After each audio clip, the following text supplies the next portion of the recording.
Hello and welcome to Tech Guru. मैं हूं आपके साथ निकिता बागवान और आज डिटेल में हम कंपेयर करने वाले हैं सैमसंग गैलेक्सी A37 5G और Vivo V70 FE।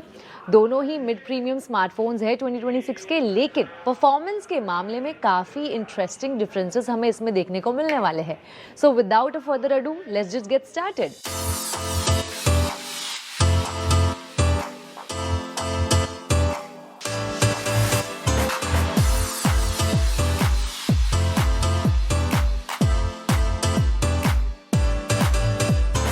सबसे पहले डिजाइन और बिल्ड की बात करें तो Samsung Galaxy A37 5G glass body के साथ आता है और इसका वेट 196 ग्राम्स है, जो रिलेटिवली स्लिम और प्रीमियम फील देता है। वहीं Vivo V70 FE थोड़ा हैवी है, विच इज अराउंड 200 ग्राम्स, और ये स्लाइटली बल्की फील आपको दे सकता है, लेकिन डिजाइन इसका काफी स्टाइलिश है। प्रोटेक्शन के मामले में सैमसंग में आपको मिलता है IP68 रेटिंग, जो वाटर और डस्ट रेजिस्टेंस के लिए काफी स्ट्रॉन्ग है, लेकिन Vivo यहाँ आपको देता है IP69 रेटिंग, जो और भी हाई लेवल प्रोटेक्शन प्रोवाइड करता है।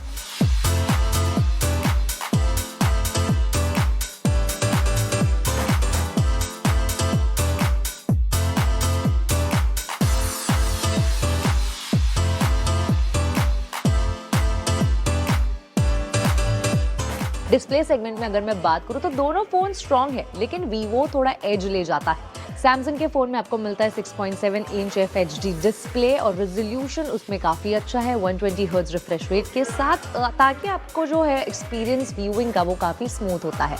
वहीं Vivo V70 FE में आपको मिलता है 6.83 इंच का स्लाइटली बिगर डिस्प्ले 1.5 के रेजोल्यूशन के साथ, and again 120 hertz refresh rate भी दिया गया है। इसका पिक्सल डेंसिटी 449 ppi है, जो सैमसंग में 385 ppi से ज्यादा शार्पनेस प्रोवाइड करता है।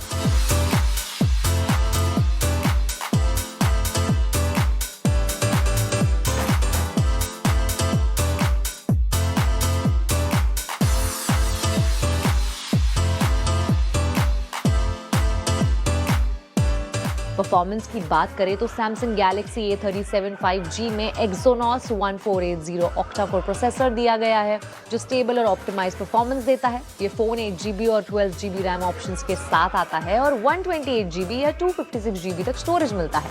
दूसरी तरफ Vivo की अगर बात करूं तो you get a MediaTek Dimensity 7360 turbo processor, जो रॉ परफॉर्मेंस के मामले में थोड़ा ज्यादा पावरफुल माना जाता है। ये भी 8GB और 12GB रैम के साथ आता है, लेकिन स्टोरेज सेम रेंज में 128GB और 256GB में आपको मिलती है। Now let's talk about camera segment में दोनों फोन्स का अप्रोच क्लियरली अलग है। अगर मैं सैमसंग की बात करूं तो इसमें आपको मिलेगा ट्रिपल रेयर कैमरा सेटअप, यानी कि 50 megapixel main camera, 8 megapixel ultra wide और 5 मेगापिक्सल मैक्रो लेंस। इसमें फीचर्स है जैसे night photography, AI portraits, HDR selfie और ऑब्जेक्ट इरेजर भी मिलता है, जो ओवरऑल बैलेंस्ड फोटोग्राफी का एक्सपीरियंस आपको देता है। और इस फोन के फ्रंट में आपको मिलता है 12 मेगापिक्सल कैमरा।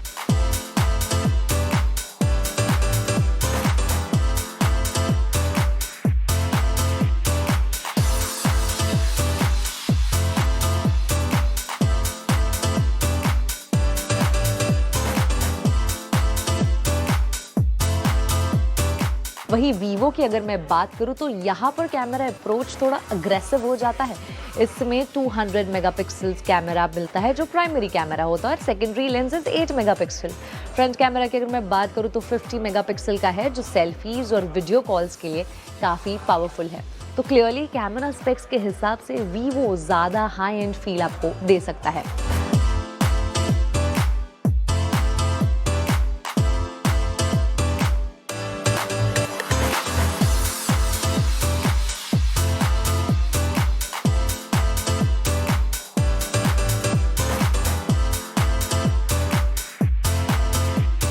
अगर इसके बैटरी की अगर हम बात करें तो सबसे मेजर हाईलाइट Vivo के लिए बैटरी है।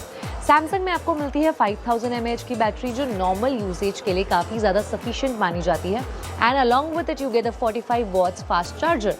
कंपनी क्लेम करती है कि 30 मिनट्स में 60% तक चार्ज हो सकता है, लेकिन Vivo यहाँ आपके लिए पूरी तरह से गेम चेंज कर देता है। Vivo में आपको मिलती है मैसिव 7000 mAh की बैटरी, जो लॉन्ग यूसेज के लिए आइडियल है। साथ ही 90 वॉट्स का फास्ट चार्जिंग सपोर्ट भी मिलता है जो फोन को काफी जल्दी चार्ज कर देता है।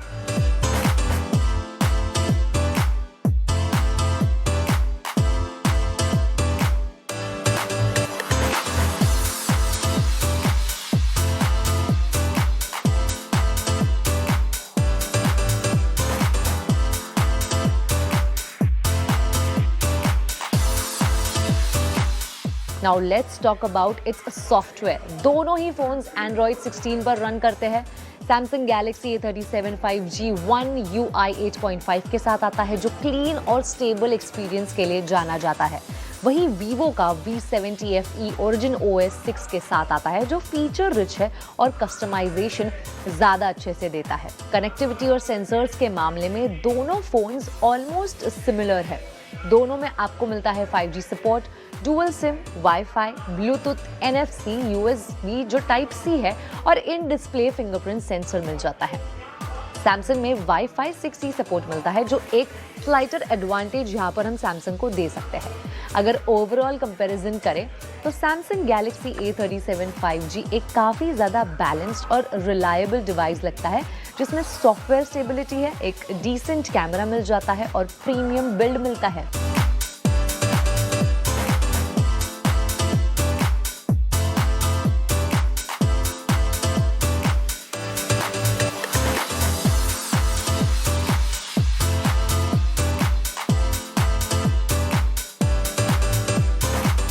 On the other side, if I talk about Vivo V70 FE, एक पावर पैक्ड फोन है, बेटर डिस्प्ले रेजोल्यूशन है, massive battery again, fast charging and high resolution camera के साथ आता है।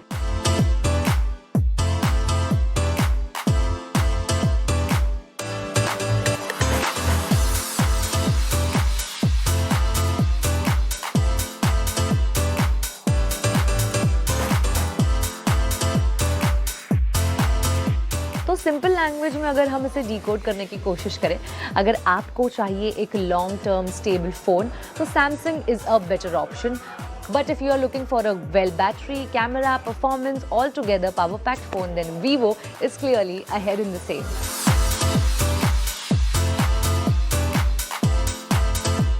ऐसे ही इंटरेस्टिंग टेक की दुनिया से जुड़ी खबरों के लिए, अपकमिंग गैजेट्स के लिए और फोन कंपैरिजंस के लिए देखते रहे टेक गुरु।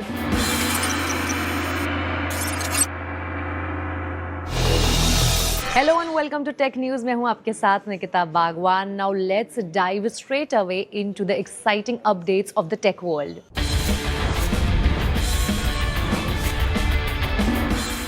Xiaomi एक बार फिर से अपना नया स्मार्टफोन लाइनअप एक्सपांड करने के मूड में है और इस बार फोकस है एक powerful but relatively affordable T series पर। रिपोर्ट्स के अकॉर्डिंग कंपनी जल्द ही Xiaomi 17T और 17T Pro लॉन्च कर सकती है। अभी तक Xiaomi ने ऑफिशियली कुछ कंफर्मेशन नहीं दिया है, लेकिन कुछ रिपोर्ट्स देख के एक्साइटमेंट ऑलरेडी बढ़ चुकी है। अब सबसे पहले बात करें इसके परफॉर्मेंस साइड की तो काफ़ी स्ट्रॉन्ग लग रहा है। बेंचमार्क लिस्टिंग के मुताबिक फ़ोन में ऑक्टा कोर मीडियाटेक चिपसेट मिलेगा। इसमें एक कोर 3.40 गीगाहर्ट्ज़ पर और 3 परफॉर्मेंस कोर्स यानी 3.20 गीगाहर्ट्ज़ और 4 एफिशिएंसी कोर्स 2.20 गीगाहर्ट्ज़ पर रन करेंगे। चिपसेट का एग्जैक्ट नाम अभी तक रिवील नहीं हुआ है, लेकिन रिपोर्ट सजेस्ट कर रहे हैं कि ये मीडियाटेक डायमेंसिटी 8500 हो सकता है। रैम की बात करें तो रिपोर्ट्स के अकॉर्डिंग 11.09 GB रैम शो हो रही है, जो क्लियरली इंडिकेट करता है कि ये फोन 12 GB रैम वेरिएंट के साथ आएगा। मतलब मल्टीटास्किंग और हैवी यूसेज के लिए काफी स्मूथ एक्सपीरियंस एक्सपेक्ट किया जा सकता है। सॉफ्टवेयर फ्रंट की अगर बात करें तो रिपोर्ट्स के according this phone has been seen running on Android 16, जिससे ये भी हिंट मिलता है कि Xiaomi की न्यू जनरेशन UI HyperOS के साथ आ सकता है। ओवरऑल देखा जाए तो Xiaomi का ये अपकमिंग 5G फोन परफॉर्मेंस और सॉफ्टवेयर दोनों फ्रंट पर काफी प्रॉमिसिंग लग रहा है। अगर ये रिपोर्ट्स फाइनल लॉन्च तक सेम रहे तो मिड प्रीमियम सेगमेंट में ये डिवाइस स्ट्रॉन्ग कॉम्पिटिशन दे सकता है।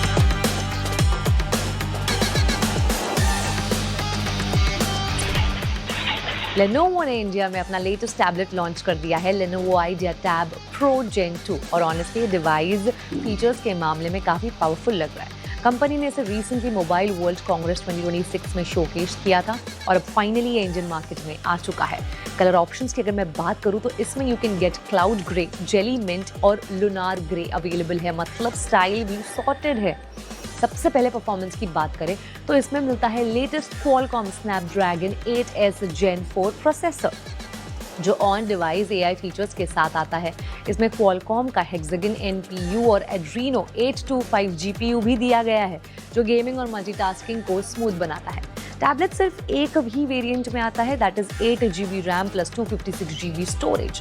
डिस्प्ले भी काफ़ी प्रीमियम है, 13 इंच का 3.5K LCD पैनल मिलता है, जिसमें 144 हर्ट्ज रिफ्रेश रेट है, डॉल्बी विजन सपोर्ट है और 16:10 एस्पेक्ट रेशियो दिया गया है। और ब्राइटनेस 600 निट्स तक जाती है और हाई ब्राइटनेस मोड 800 निट्स तक रीच कर सकती है, मतलब इंडोर और आउटडोर दोनों में क्लैरिटी सॉलिड मिलेगी। ऑडियो एक्सपीरियंस भी इसका नेक्स्ट लेवल है, क्योंकि इसमें क्वाड JBL स्पीकर्स दिए गए हैं विद डॉल्बी एटमॉस सपोर्ट, यानी बिंज वॉचिंग और गेमिंग दोनों के लिए ये एक परफेक्ट कॉम्बिनेशन है। AI फीचर्स की बात करें तो ये टैबलेट काफ़ी लोडेड है, लाइक AI नोट्स इसमें मिलते हैं, स्मार्ट रीडर है, AI क्रिएशन टूल्स है, लाइव ट्रांसक्रिप्ट है, साथ ही circle to search, Google, Gemini और रियल टाइम ट्रांसलेशन जैसे स्मार्ट फीचर्स भी मिलते हैं। कैमरा सेटअप में रेयर साइड पे 13 मेगापिक्सल ऑटो फोकस का कैमरा आपको मिलता है और फ्रंट में 8 मेगापिक्सल फिक्स्ड फोकस कैमरा दिया गया है। वीडियो कॉल और बेसिक फोटोग्राफी के लिए काफ़ी डिसेंट है। कनेक्टिविटी भी फ्यूचर रेडी है, Wi-Fi 7, Bluetooth 6 और USB Type-C पोर्ट दिया गया है। बैटरी की अगर बात करें तो इसमें 10,200 mAh की बैटरी है विद 45 वॉट्स फास्ट चार्जिंग, जो लॉन्ग यूसेज के लिए काफ़ी ज़्यादा रिलायबल है। और अगर प्राइस की बात करें तो इसका एक ही वेरिएंट है, दैट कम्स एट 39,999।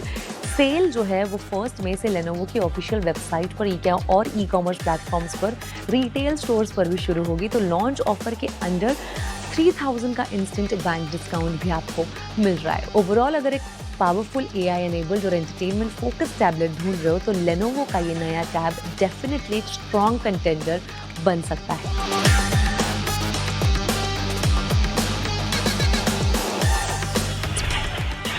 ऐसे ही इंटरेस्टिंग टेक की दुनिया से जुड़े अपडेट्स के लिए, अपकमिंग लॉन्चेस के लिए, न्यू प्रोडक्ट्स के लिए देखते रहे टेक गुरु।